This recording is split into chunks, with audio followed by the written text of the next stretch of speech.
இனி ஊடாய் நடந்தாலும் ஆழியில் தண்ணீரை கடந்தாலும், அக்கினி ஊடாய் நடந்தாலும் ஆழியில் தண்ணீரை கடந்தாலும், சோதனையோ மிக பெருகினாலும் ஜெயம் நமக்கீந்ததால் ஸ்தோத்தரிப்போமே. அற்புதமே அவர் நடத்துதலே, ஆனந்தமே பரமானந்தமே, நன்றியால் உள்ளமே மிக பொங்கிடுதே. நாம் அல்லேலூயா துதி சாற்றிடுவோம், நன்றியால் உள்ளமே மிக பொங்கிடுதே. நாம் அல்லேலூயா துதி சாற்றிடுவோம்.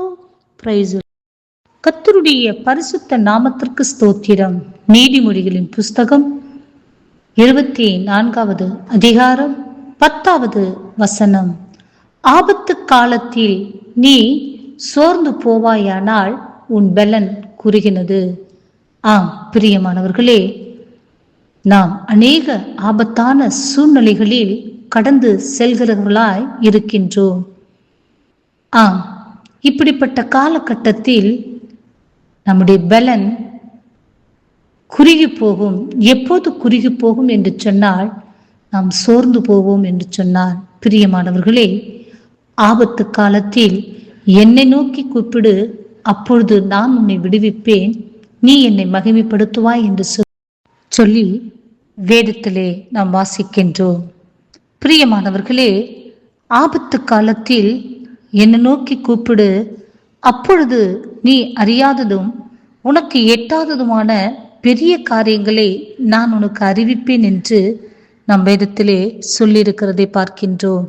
பிரியமானவர்களே, அநேக ஆபத்தான சூழ்நிலைகளில் நாம் கடந்து செல்லும் போது நாம் சோர்ந்து போகாதபடிக்கு, மனம் உடைந்து போகாதபடிக்கு, நாம் ஆபத்தான சூழ்நிலைகளில் நாம் தேவாதி தேவனாகிய கர்த்தரை நோக்கி கூப்பிடும்போது, கர்த்தருடைய சமூகத்தில் நாம் இருதயத்தின் பாரத்தை ஊற்றி ஜெபிக்கும் போது, கர்த்தர் நமக்கு உன்னதத்திலிருந்து வருகிற உன்னத பலத்தை நமக்கு கொடுத்து, உன்னத அபிஷேகத்தை கொடுத்து, கர்த்தர் நம்மளை பலப்படுத்தி, திடப்படுத்தி, தைரியப்படுத்தி, ஸ்திரப்படுத்தி, கர்த்தர் நாமத்தை மகிமைப்படுத்தும்படியாய் நிலைநிறுத்துவார் என்று சொல்லி விசுவாசியுங்கள்.